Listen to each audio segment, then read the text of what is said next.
नमस्कार, मी सेजल पुरवार. या बातमीपत्रात तुम्हा सर्वांचं स्वागत आणि पुढे पाहूयात न्यूज टॉप 9. सुरुवातीला बातम्या पावसानं जो कहर केलेला आहे त्या संदर्भातल्या. मदत आणि पुनर्वसन विभागाकडून पीक नुकसानीसाठी 2215 कोटी मंजूर. खरीप 2025 मधील मदतीचा शासन निर्णयही जाहीर. उद्यापासून नुकसानग्रस्त भागांचा दौरा करा. मुख्यमंत्री फडणवीसांचे सर्व मंत्र्यांना आदेश. अतिवृष्टीमुळे 8 जणांचा मृत्यू. शेतकऱ्यांना तातडीने मदत करण्याचं काम सुरू. मुख्यमंत्र्यांची माहिती. उद्या पालकमंत्र्यांना किंवा सगळ्या मंत्र्यांना या पूरग्रस्त भागामध्ये त्या ठिकाणी आपण सांगितलेलं आहे की त्यांनी भेटी दिल्या पाहिजेत. मी स्वतः देखील काही भागांमध्ये उद्या जाणार आहे. दिवाळीआधी शेतकऱ्यांना नुकसान भरपाई देणार. कृषी मंत्री दत्तात्रय भरणे यांची घोषणा. पंचनाम्यांचं काम युद्धपातळीवर सुरू. राज्यात 70 लाख एकरवरती नुकसान. भरणेंची माहिती. ज्यांची नुकसान भरपाई देण्याचं राहिलेले ते सर्व नुकसान भरपाई ज्या अतिवृष्टीमुळे ज्या शेतकऱ्यांचं नुकसान होणार आहे ती संपूर्ण नुकसान भरपाई दिवाळीच्या अगोदर माझ्या सगळ्या शेतकरी बांधवांना दिली जाईल. आपण दुष्काळ पाहिला, मात्र अशी अतिवृष्टी पाहिलेली नाही. दुष्काळासाठी प्रसिद्ध असणाऱ्या जिल्ह्यामध्ये अतिवृष्टी झाली. शरद पवार यांचं वक्तव्य. तर राज्याने अतिशय वेगाने पंचनामे करून तातडीने नुकसान भरपाई देणे गरजेचं. पवारांची मागणी. हे केलं पाहिजे आणि यानंतर तातडीची मदत आणि कायमस्वरूपाची मदत अशा 2 प्रकारच्या मदती शेतकऱ्यांना देण्याची आवश्यकता आहे.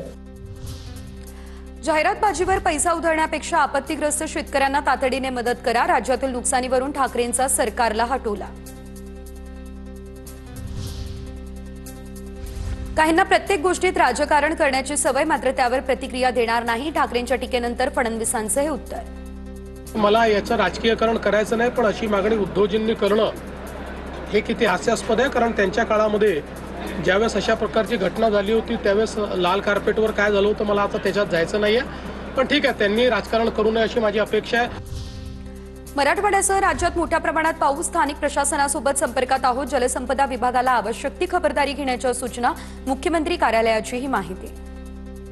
गेल्या काही दिवसांमध्ये अहिल्यानगर, जळगाव, सोलापूर, बीड आणि परभणी या भागामध्ये अतिशय मोठ्या प्रमाणात अतिवृष्टी झालेली आहे. आता NDRF आणि SDRFच्या 17 तुकड्या या सगळ्या भागामध्ये त्या ठिकाणी काम करतायत.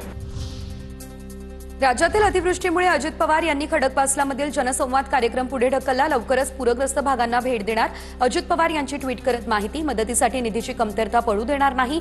अजित पवार यांची प्रतिक्रिया. अधिक गतीनं ह्या सगळ्या संकटातनं बाहेर काढण्याच्या करता ज्या गोष्टी कराव्या लागतील त्या गोष्टी करण्याच्या करता राज्य सरकार कुठेही निधीची कमतरता भासू देणार नाही.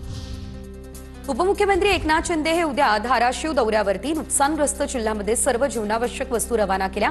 शेतकऱ्यांच्या पाठीशी आहोत. लवकरात लवकर पंचनामे करू. शिंदेंची ग्वाही.